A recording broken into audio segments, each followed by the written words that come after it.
السلام عليكم ورحمة الله.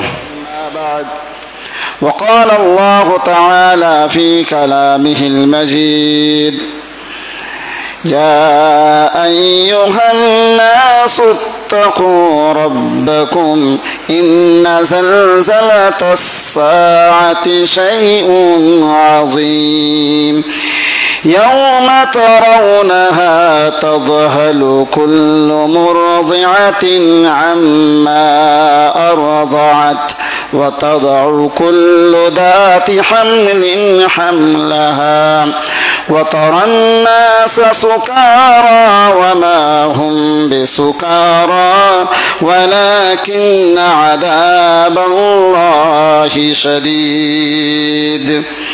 وقال النبي صلى الله عليه وسلم: لا تقوم الساعة حتى أن يقال الله যাবতীয় গুণগান বিশ্ব নিখিলের প্রতিপালক আল্লাহ রাব্বুল আলামিনের জন্য, যিনি আলহামদুলিল্লাহ রাব্বিল আলামিন আর রহমানির রহিম এবং মালিক ইয়াউমিদ্দিন, বিচার দিনের মালিক, সেই প্রভুর জন্য আমরা প্রশংসা আদায় করি বলি আলহামদুলিল্লাহ। তারপরে তার নবীর উপর সহস্র দরুদ ও শান্তির ধারা বর্ষিত হোক। আল্লাহুম্মা সাল্লি আলাইহি আল্লাহুম্মা বারিক আলাইহি। প্রিয় মুসাল্লি ভাইয়েরা, আজকে জুমার দিন আমরা একত্রিত হয়েছি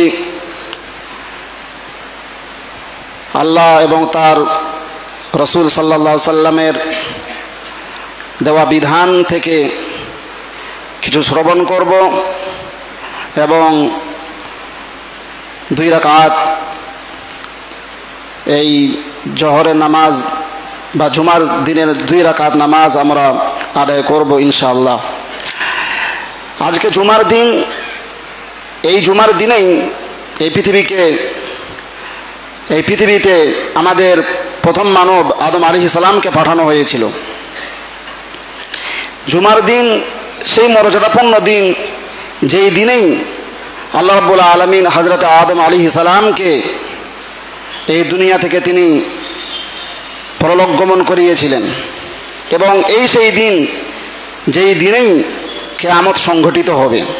তো আজকে আমার জুমার দিনের যে টপিক, যে আমার বিষয়বস্তু, সেটা হলো কিয়ামত। তার পূর্বে 5 মিনিট কিছু কথা বলে নিন। পূর্বের জুমাতে আমি আলোচনা করেছিলাম নিকাহ সম্পর্কে,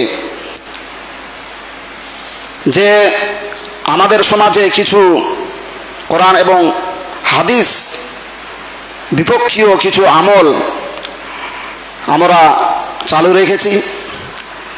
সেটা সামাজিক রীতিনীতির বলুন আর যে কোনো কলা কৌশলে বলুন না কেন, রীতিনীতি কিছু চালু আছে যেগুলো কোরআন হাদিসে নেই। যেমন বিয়ে যখন আমরা দেই ছেলে এবং মেয়েকে, সেখানে বিয়ে যখন পড়াতে যাই, সেখানে আমরা কি করি? সাক্ষ্য রাখি, প্লাস মেয়ের পক্ষ থেকে আমরা উকিল ব্যবহার করি। তো মেয়ের পক্ষ থেকে কোনো উকিল হবে না, উকিল একমাত্র তার বাবাই উকিল। মেয়ের পক্ষে তার বাবাই যথেষ্ট। তারপরে বিয়েতে আর কি রীতিনীতি কুপ্রথা রয়েছে, যেমন আমরা মেয়ের কাছে যাই বিয়ে পড়াতে, মেয়ের কাছে গিয়ে সেখানে কবুল করাই, সেটাও ঠিক না। তাহলে কীভাবে করবেন? যার মেয়ে, তিনি তার মেয়ের কাছে যাবেন যে খালেদা বা অমুক যাই নাম হোক না কেন, আয়েশা, খাদিজা, তোমার এই দেনমোহর, এই দেনমোহরানায় তোমাকে আমি অমুক ছেলের সঙ্গে বিয়ে দেব। তিনি বাবা গার্জিয়ান তার মেয়ের কাছ থেকে রেজামন্দি নিয়ে আসবেন। এসে বাবাই সেই ছেলেকে বলবে যে তোমার যে ধার্যিত মোহরানা, এই মোহরানায় আমার মেয়ে রাজি, আমার মেয়েকে তোমার বিয়েতে, তোমার নিকাতে আমি দিলাম। ছেলেটি বলবে আমি কবুল করলাম। বা আরবিতে বলবে কাবিলতু, আমি কবুল করলাম, বাস বিয়ে হয়ে গেল।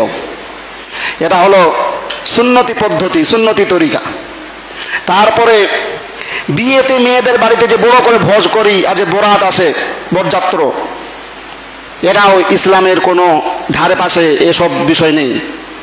বরাতের তো কোনো কনসেপ্ট নেই ইসলামী। মেয়েদের বাড়িতে যে অনুষ্ঠান করা হয়, যেটা রীতিনীতি করতেই হবে বাধ্য, মেয়ের বাবা, এর কোনো কনসেপ্ট ইসলামী নাই, বরাতের কোনো কনসেপ্টই নেই। এটা আমাদের ভারতবর্ষে যে 800 বছর ধরে যে রাজত্ব চলেছে, মুঘলেরা যা শাসন করেছে, শিয়ারা, তারা যে হিন্দু মুসলিমদের কিছু প্রথা তারা একত্রিত করে দিয়েছিল, তারই ফলাফল এটা, এই বরাত, বরযাত্র যাওয়া। তো এটা সম্পূর্ণ ওটা হারাম। কিন্তু অলিমা করেন, আউলিম ওরাও বিশাথিন, অলিমা করো, যদিও একটি ছোট একটু পশু হয়, একটু যদি খাসি হয়, একটু যদি বকরি হয় ছোট, ওটা দিয়েও হলো অলিমা করো। অলিমা করা সুন্নাত। সেটা কে করবে? সেটা ছেলে করবে। বাসর রাত্রের পরের দিনে ছেলে খাওয়াবে। কিন্তু আমাদের দিকে পুরো উল্টা, মেয়েদের বাড়িতে খাবার জন্য একদম পাগল পাড়া। মেয়েরা যদি ভোজ না করে, ভান্ডার না করে, হ্যাঁ, কিছুই করতে পারলো না, আমাদের কয়েকটা লোককে খাওয়াতে পারলো না, এইরকম কথা। তো আপনি বিয়ে করবেন, বিয়ে হলো সুন্নাত, নিকাহ করা হলো সুন্নাত। আর কেউ যদি নিকাহ না করে আর বিভিন্ন রকমের গুনাহের কাজে লিপ্ত থাকে, নিকাহ না করে, তাহলে সেই ব্যক্তির উপর নিকাহ কি ফরজ। কিন্তু এমনিতে নিকাহ সুন্নাত, আর নিকাহ মিন সুন্নতি। কিন্তু কেউ যদি মাসিয়াতে পড়ে যায়, গুনাহের কাজে পড়ে যায়, সেই সময় সেই ব্যক্তির উপর কি নিকাহ করা কি ফরজ হয়ে যাবে, ওয়াজিব হয়ে যাবে, করতেই হবে তাকে, বাধ্য। তাহলে নিকাহ হলো সুন্নাত। আর সুন্নতি কাজ করতে গিয়ে আপনি যদি একদম বরাত নিয়ে আসেন ডিজে বাজিয়ে, আর মেয়েদেরকে বেপরদা করে, এইভাবে করে যদি মেয়ের বাড়িতে আসেন, এটা কি সুন্নতি তরিকা? এটা কি আদায় করা হবে? রাসূলুল্লাহ সাল্লাল্লাহু আলাইহি ওয়াসাল্লামকে অপমান করা হলো, তাকে লাঞ্ছিত করা হলো, প্রতিপন্ন করা হলো। একটি সুন্নাতকে আপনি সুন্নাতের উপর আমল করতে আসছেন, একটি আমল আপনি করছেন, একটি ইবাদত আপনি করছেন, আর আপনি ঢোল ঢাঙ্গর নিয়ে আসেন আর মেয়েদেরকে বেপরদা করে নিয়ে আসেন। নাউযুবিল্লাহি মিন যালিক। এগুলো থেকে আমাদেরকে বাঁচতে হবে। তারপরে আমাদেরকে মেয়ে দেখতে হবে বা ছেলে দেখতে হবে, কয়েকটা জিনিসের কথা হাদিসে এসেছে। রাসূলুল্লাহ সাল্লাল্লাহু আলাইহি ওয়াসাল্লাম শেষে বলেছেন, তুমি ধন সম্পদ দেখো, সুন্দরতা দেখো, হ্যাঁ, তুমি স্ট্যাটাস দেখো, তাদের পরিবার দেখো, সবই দেখো, কিন্তু ফাসফার বিদাতিদ দ্বীন তুরিবাত ইয়াদাক, তুমি দ্বীনকে প্রাধান্য দাও। ছেলেটা নামাজি কিনা, মেয়েটা নামাজি কিনা, দ্বীন বুঝে কি বুঝে না, ছেলেটা দ্বীন বুঝে কি বুঝে না, হারাম কাজে লিপ্ত কিনা, হালাল ভক্ষণ করে কি করে না, সেগুলো দেখে বিয়ে দাও। তবে না তার এর জেনারেশন যেটা আসবে, ভালো জেনারেশন আসবে। তো এগুলো দেখেন, দিন দেখে বিয়ে দিতে হবে। ফাজফার বিদাতি দ্বীন তুরিবাত ইয়াদাক, দ্বীনকে প্রাধান্য দাও, তুমি ধন্য হয়ে যাও, কামিয়াব হয়ে যাও। বলা হয়েছে আদ-দুনিয়া কুল্লুহা মাতাউন, এই পৃথিবীটা পুরোটাই একটি সম্পদ। ওয়া খায়রুল মাতাউদ দুনিয়া আল মারআতুস সালিহা, আর এই দুনিয়ার শ্রেষ্ঠ সম্পদ হলো মহিলা, একজন নেক মহিলা। এখানে নেক মহিলার কথা বললেন, কিন্তু ছেলেরা কি এটা থেকে আলাদা? ছেলেরা এটা থেকে আলাদা নয়। একজন সালেহা আওরাতের মেয়ের যেমন প্রয়োজন, একজন সালেহ ছেলেরও সেই রকম প্রয়োজন, দুটোরই প্রয়োজন। মান আমিলা সালিহান মিন যাকারিন আও উনসা ওয়া হুয়া মুমিন ফালানুহইয়ান্নাহু হায়াতান তাইয়্যিবাহ, যে এবং যারা চায় সে পুরুষ হোক কিংবা স্ত্রী হোক, নেক আমল যদি করতে পারে, সুন্দর জীবন যাপন যদি করে, ইসলামী তরিকায় যদি জীবন যাপন করে, শরীয়ত মেনে যদি জীবন যাপন করে, ফালানুহইয়ান্নাহু হায়াতান তাইয়্যিবা ওয়া লানাজজিয়ান্নাহুম আজরাহুম বিআহসানি মা কানু ইয়ামালুন, তাহলে আমি তার দুনিয়ার জীবনকেও সুন্দর করে দেব, আর পরকালে তার জন্য তো অনেক বড় পুরস্কার আমি তার জন্য রেখেছি, যার কোনো হিসাব নিকাশ নেই। তো এই হলো নিকাহ, বিয়ে। তো আজকে এতটুকুই বললাম, যেহেতু একজন আমার মুসাল্লি খুব তিনি আগ্রহ করেছেন যে কিয়ামত সম্পর্কে কিছু বর্ণনা দিবেন, কিয়ামতের কথা কিছু বলবেন, এই জন্য আমি তাকে বলেছিলাম ঠিক আছে আমি কিছুক্ষণ হলেও কিয়ামতের কথা বলবো। আসি, আল্লাহ রাব্বুল আলামিন সূরা নাবার মধ্যে বলেছেন, কি বলেছেন, যে যখন সিংহায় ফুৎকার দেওয়া হবে, এই পৃথিবী, এই যে পৃথিবী যেখানে আমরা বাস করছি, এর সমস্ত কিছু শেষ হয়ে যাবে, ধ্বংস হয়ে যাবে, কোনো কিছু টিকবে না, কোনো কিছুই থাকবে না, কোনো কিছুই থাকবে না, কারো কোনো স্ট্যাটাস থেকে থাকবে না, ধন দৌলত সম্পদ সম্মান কোনো কিছুই থাকবে না, পৃথিবী থাকবে না, তো আপনার কি থাকবে? দুনিয়ায় যখন থাকবে না তো কোনো কিছুই থাকবে না। যখন সিংহায় ফুৎকার দেওয়া হবে, ফাতাতুনা আফওয়াজা, তখন তোমরা দলে দলে বের হয়ে আসবে, দলে দলে দলে দলে দৌড়িয়ে আসবে কিয়ামতের দিন হাসরের মাঠের দিকে। ইয়াওমা ইউনফাখু ফিস-সূরি ফাতাতুনা আফওয়াজা, যখন সিংহায় ফুৎকার দেওয়া হবে, ফুঁক দেওয়া হবে, তোমরা দলে দলে মাটি থেকে বের হয়ে আসবে, দলে দলে তোমরা হাসরের ময়দানের দিকে দৌড়িয়ে চলে আসবে। ওয়া ফুতিহাতিস সামাউ ফাকানাত আবওয়াবা, আর আসমানের দরজাগুলো খুলে দেওয়া হবে, আসমানকে খুলে দেওয়া হবে, ফলে শুধু আসমান দরজার দরজা হয়ে যাবে, শুধু দরজা আর দরজা হয়ে যাবে। আল্লাহ রাব্বুল আলামিন বলেন, ইয়াউমা তাশাক্কাকুস সামাউ বিল গামামি ওয়া নুজ্জিলাল মালাইকাতু তানজিলা, আসমান যখন দরজার দরজা হয়ে যাবে, সেই দরজাগুলো থেকে ফেরেশতারা ক্রমাগতভাবে নাজিল হতেই থাকবে, ক্রমাগতভাবে ফেরেশতারা নাজিল হতেই থাকবে। সেই দিন এত ভয়াবহ হবে, আল্লাহ রাব্বুল আলামিন বলছেন আসমানগুলো দরজার দরজা হয়ে যাবে, মনে হবে কিছুই নেই আসমানে, আর ক্রমাগতভাবে ফেরেশতারা নাজিল হতেই থাকবে, হতেই থাকবে। আল্লাহ রাব্বুল আলামিন বলেছেন আসমানের এই অবস্থা হবে, আর জমিনের অবস্থা কি হবে, পাহাড়গুলোর অবস্থা কি হবে, এটাও আল্লাহ রাব্বুল আলামিন বলেছেন।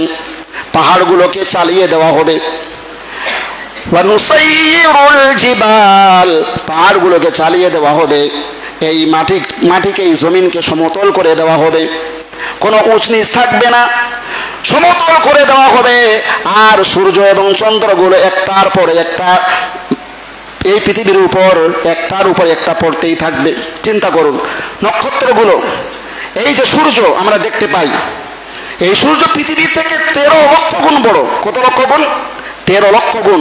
যারা আমরা সকালবেলা একটা থালার মতো দেখতে পাই, মনে হয় একটা থালা, কিন্তু কত বড়? এই পৃথিবীর থেকে বৈজ্ঞানিকরা বলেছেন 13 লক্ষ গুণ বড়। আর সেই সূর্যের থেকে যে তারকাগুলো আমরা দেখতে পাই টিম টিম টিম টিম করতেছে, এই তারকাগুলো এই সূর্যের থেকে লক্ষ গুণ বড়।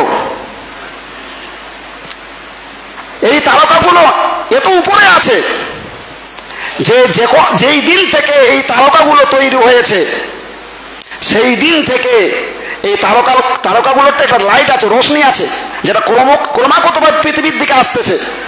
এত উপরে তারকাগুলো আছে যে কোন তারকা এরকম আছে যাদের আলো আজ পর্যন্ত পৃথিবীর মাটিকে টাচ করতে পারেনি।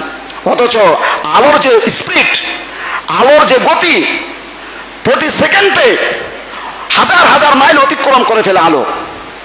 কিন্তু এত তারকা উপরে, সেই তারকাগুলোর সৃষ্টি হওয়ার পর আজ পর্যন্ত মাটিকে তার আলো টাচ করতে পারে।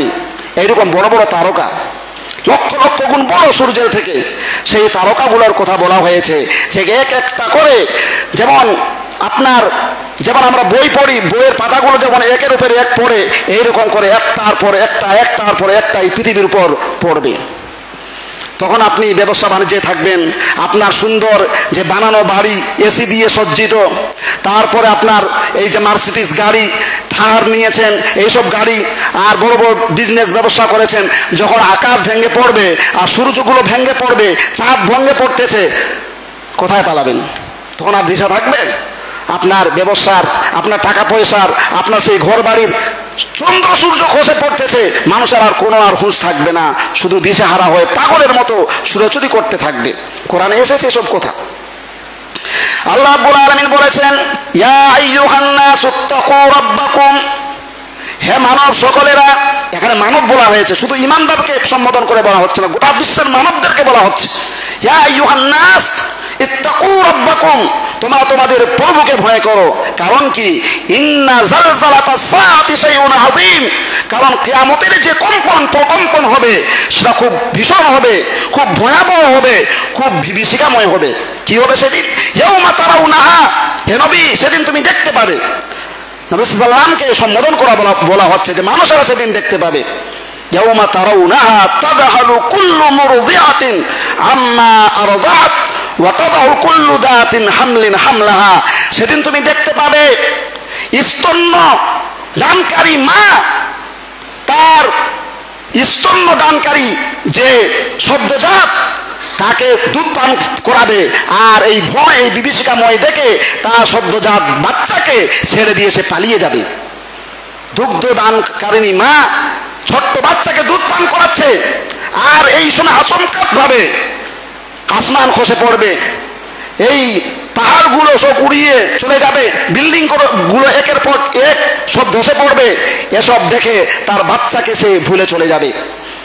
আর গর্ভধারিণী মা ভয়ের চোটে তার গর্ভপাত হয়ে যাবে, গর্ভপাত হয়ে যাবে। ইয়াউমা তারাউনাহা তাদহালু কুল্লু মুরদিআতিন আম্মা আরদাআত ওয়া তাদাউ কুল্লু দাতিন হামলিন হামলাহা ওয়া তারান নাস সুকারা, এসব বিভীষিকাময় দৃশ্য দেখে, ভয়ঙ্কর দৃশ্য দেখে মানুষেরা মনে হবে আফিন বা গাঁজা বা চানাচ খেয়ে নিয়েছে বা নেশাগ্রস্ত হয়ে গেছে, টলমল টলমল টলমল করবে। আল্লাহ বলছে না, ওমা হুম বিসুকারা, এটা কোনো নেশা নয় যে নেশা পান করে সে টলমল করছে, এটা নয়। ওয়ালাকিন্না আযাবাল্লাহি শাদীদ, আল্লাহর আযাবকে দেখে, তার ভয়ঙ্কর এই বিভীষিকাময় দৃশ্য দেখে সে পাগলের মতো এরকম করবে, নেশাগ্রস্ত বা ভূত যেমন ধরনের মানুষেরা দাঁড়াতে পারে না এরকম করে হেলাডোলা করে এইরকম করবে, অবস্থা হবে। আমার বন্ধু, পৃথিবী সম্পর্কে যে পৃথিবীকে কিভাবে প্রকম্পন করা হবে এর একটি দৃশ্য, একটি সূরাত আল্লাহ রাব্বুল আলামিন এইভাবে তুলে ধরেছেন, যেই সূরাটির নামই হলো জিলজাল, মানে প্রকম্পন। ইযা যুলজিলাতিল আরযু জিলজালাহা, স্মরণ করো যখন পৃথিবীকে খুব গভীরভাবে হিলিয়ে দেওয়া হবে, কম্পিত করানো হবে। ওয়া আখরাজাতিল আরযু আসকালাহা, এই মাটির ভিতরে যত ধনসম্পদ আছে, যা কিছু আছে, মাটি সেগুলোকে উদ্গত করে দিবে, বের করে দেবে। আপনার এই মাটির ভিতরে কত খনিজ পদার্থ আছে, মানুষেরা সেই খনিজ পদার্থের জন্যই এক দেশ আরেক দেশের উপর হামলা করে, মানুষেরা একে অপরের উপর সঙ্গে মারামারি করে, শত্রুতা করে, এই সোনার জন্য, রূপার জন্য, খনিজ পদার্থের জন্য।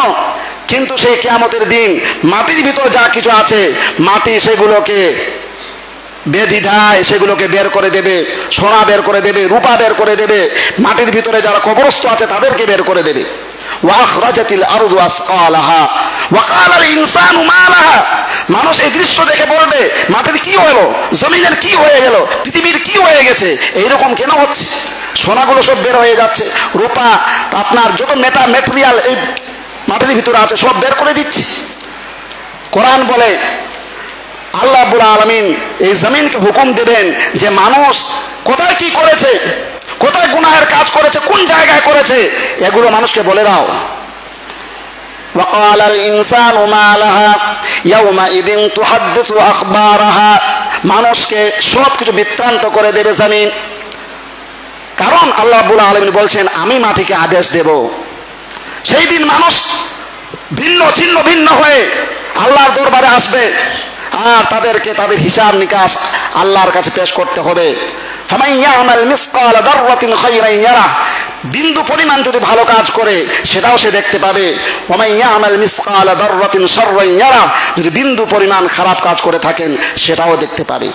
আমার বন্ধুগণ, সেই বিভীষিকাময় দিন যেদিন আল্লাহ রাব্বুল আলামিন চন্দ্র সূর্য পাহাড় নক্ষত্র এই সবগুলোকে গুটিয়ে নেবেন, চন্দ্র সূর্য নক্ষত্রগুলোকে জাহান্নামে নিক্ষেপ করা হবে, পেঁচিয়ে গুটিয়ে আল্লাহ রাব্বুল আলামিন জাহান্নামে নিক্ষেপ করে দেবেন। সেই জাহান্নাম তাহলে কত বড়, চন্দ্র সূর্য নক্ষত্রগুলোকে জাহান্নামে নিক্ষেপ করা হবে, সেই জাহান্নাম তাহলে কত বড় চিন্তা করুন।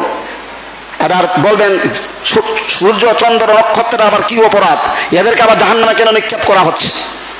কারণ মানুষেরা সূর্যের পূজা করত, চন্দ্রের পূজা করত, চাঁদের পূজা করত, মাটির পূজা করত, গাছের পূজা করত, পাথরের পূজা করত। তাদেরকে লাঞ্ছিত করার জন্য, অপদস্থ করার জন্য, অপমান করার জন্য তাদের ইলাহগুলোকেও তাদের সঙ্গে কি করবে, জাহান্নামে নিক্ষেপ করে দেবে। এই হবে কিয়ামতের দৃশ্য। এরা শুধু আজগবি গল্প নয়, এটা কোরআনের কথা। এগুলো কোরআনের কথা, যা কিছু আমি বলছি সব কোরআনের কথা। কোরআনের উপর যদি বিশ্বাস রাখে, যদি ঈমান থাকে, তাহলে এগুলো কোনো আজগবি কথা নয়, সেদিন এগুলো ঘটবে। কোরআন বলেছেন যে সেদিন কি হবে, আল্লাহ রাব্বুল আলামিন বলেছেন ইন্না ইয়াউমাল ফাসলি কানা মিকাতা, নিশ্চয় কিয়ামতের দিনটা আমি নির্ধারণ করে রেখেছি। ওয়া ফুতিহাতিস সামাউ ফাকানাত আবওয়াবা, আসমান দরজার দরজা সেদিন হয়ে যাবে। ওয়া সুয়িরাতিল জিবালু ফাকানাত সারাবা, আর পাহাড়কে চালিয়ে দেওয়া হবে, ফলে পাহাড় মরীচিকায় পরিণত হয়ে যাবে। মরীচিকা দেখেছেন? মরীচিকা, মরীচিকা বলা হয় মরুভূমিতে যখন যান, বা যখন এই গরমের সময় যখন দুপুরহরে সূর্য যখন আমাদের মাথার উপর, আপনি যখন হাইওয়ে যাবেন, দূর থেকে লাগবে যে মনে হয় সামনে মনে হয় পানি, কিন্তু যখন সেই জায়গাতে আপনি যাবেন দেখবেন পানি নাই। এটাকে বলা হয় মরীচিকা। এটা হয় মরুভূমিতে। মরুভূমিতে দূর থেকে মনে হবে যে সেখানে মনে হয় পানি আছে, কিন্তু সেইখানে যখন আপনি যাবেন দেখবেন পানি নেই। এই কথাটা কোরআনে আল্লাহ রাব্বুল আলামিন আরেকটি জায়গায় বলেছেন, যে মানুষের উদাহরণ দিয়েছেন। মানুষেরা কি মনে করে যে আমি অনেক সম্পদ কামিয়ে নেব, আমি অনেক কিছু করব, এবং করে করে করে সে ভাবে যে আমি হয়তো দীর্ঘায়ুষ্ঠ হয়ে যাব, এগুলো আমাকে অনেক সাফল্য আনিয়ে দেবে। কিন্তু আল্লাহ বলছেন যখন তার মৃত্যু চলে আসে, যখন তার মৃত্যু চলে আসে, যখন কিয়ামত সংগঠিত হয়ে যাবে, তখন সে দেখবে আজ তো আমার কাছে আর কিছুই নেই। ফালাম নাজিদ লাহু শাইআ, আমি তো কিছুই পেলাম না। এই পৃথিবীতে কত ব্যাংক ব্যালেন্স করলাম, কত সম্মান কামালাম, কত কিছু করলাম, কিন্তু আজকে এসে দেখছি আজকে তো কিছুই নেই। সেদিন মানুষেরা, আমার বন্ধুগণ, কিয়ামতের দিন সেদিন মানুষেরা অনেক কিছু দিয়ে, ধনসম্পদ দিয়ে তারা নিজেকে বাঁচাতে চাইবে, ফিদিয়া দিতে চাইবে, ট্যাক্স দিতে চাইবে, কিন্তু সেদিন বলা হবে আজ আর কোনো কিছু তোমাদের কাছে গ্রহণ করা হবে না। পাহাড়গুলোকে চালিয়ে দেওয়া হবে। ইদা শামসু কুবিরাত, সূর্যকে কি করা হবে, গুটিয়ে রাখা হবে। ওইদান নুজুমুন কাদারাত, আর চাঁদ বা চন্দ্র নক্ষত্র তার আলো হারিয়ে ফেলবে। ওয়াইদাল জিবালু সুয়্যিরাত, আর পাহাড়গুলোকে চালিয়ে দেওয়া হবে। ওয়াইদাল ইশারু উত্তিলাত, আর সেদিন মানুষেরা গর্ভবতী উট, যেটা আরবে অনেক দামি, গর্ভবতী যারা 10 মাস গর্ভবতী উট, সেটা আরব লোকদের সামনে সেটা অনেক মর্যাদা রাখে। সেই যারা 10 মাসের গর্ভবতী উটকে মানুষ উপেক্ষা করবে, তার দিকে ঘুরেও আর তাকাবে না ভয়ে। আল্লাহ রাব্বুল আলামিন এইভাবে করে সেদিন চন্দ্র, সূর্য, নক্ষত্র এবং সমুদ্রগুলোতে আগুন জ্বালিয়ে দেওয়া হবে। সমুদ্রগুলো উদ্বেলিত হবে, আসমান ফেটে পড়বে, সমুদ্রগুলোতে আগুন ধরে যাবে। সমুদ্রের মধ্যে আগুন রয়েছে।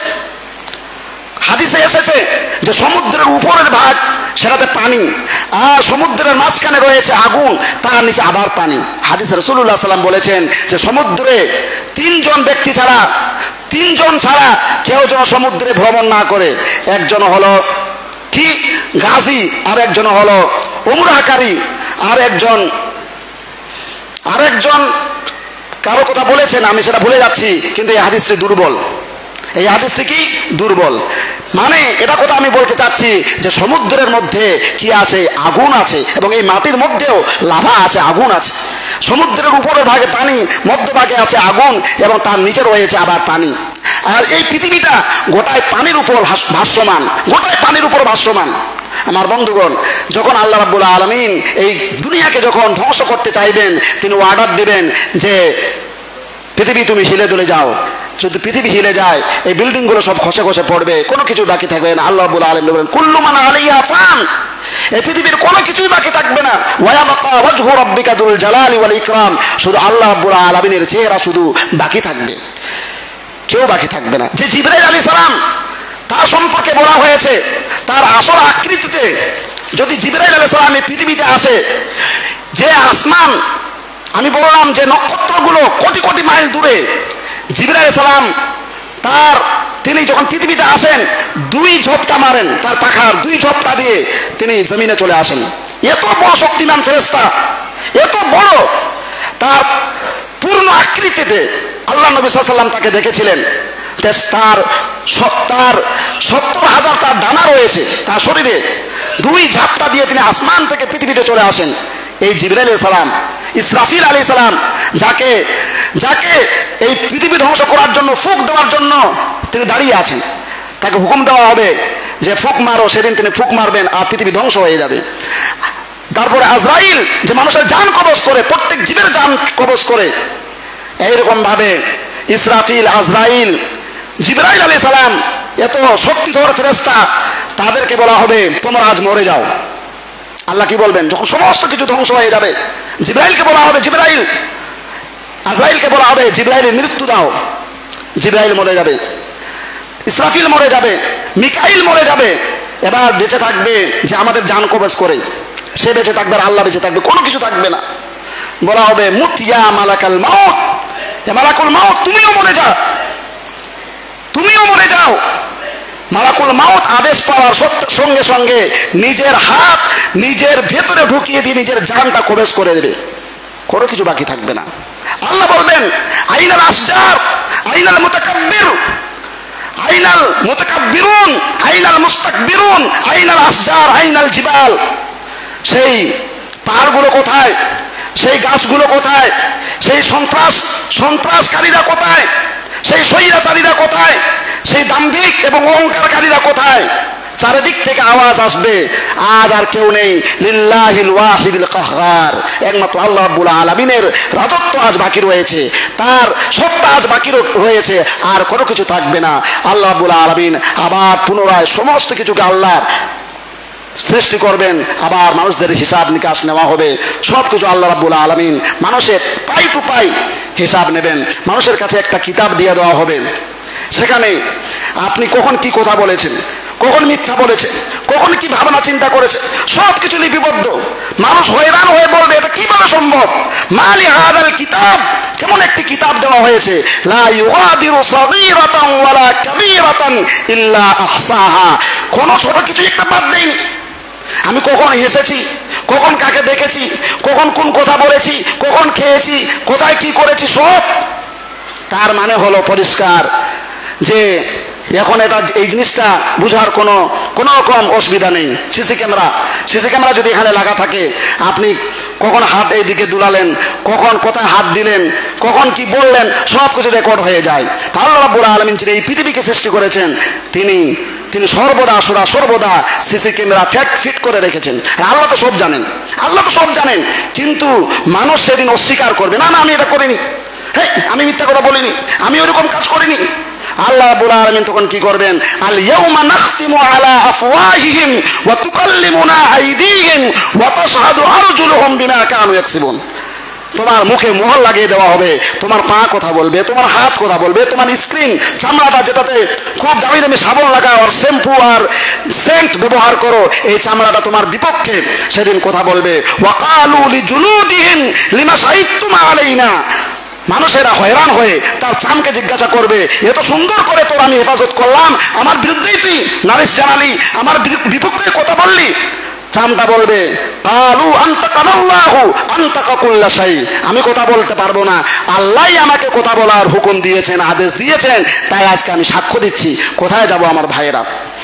পালাবার আর কোথাও জায়গা নেই। ফাইদা বারিকাল কামার ওয়া খাসাফাল কামার ওয়া জুমিআ আশ-শামসু ওয়াল কামার, যেদিন আসমান সমূহ এবং চাঁদ এসব কিছু যখন খসে পড়বে, চন্দ্র নক্ষত্র সূর্য যখন তার আলো হারিয়ে ফেলবে, মানুষের চোখগুলো ছানা পড়া হয়ে যাবে, এইরকম করে দেখে থাকবে হতাশ। সেদিন মানুষেরা পালাতে চাইবে, বলা হবে কাল্লা লা ওয়াজার ইলা রাব্বিকা ইয়াওমা ইযিনিল মুস্তাকার, পালবার আর কোনো জায়গা নাই। তোমার প্রভুর কাজ ছাড়া, তোমার প্রভুর দরবার ছাড়া আজ পালাবার আর কোনো জায়গা নেই। বলা হবে কোনো পালাবার জায়গা নেই। তারপরে এত হলো কিয়ামত।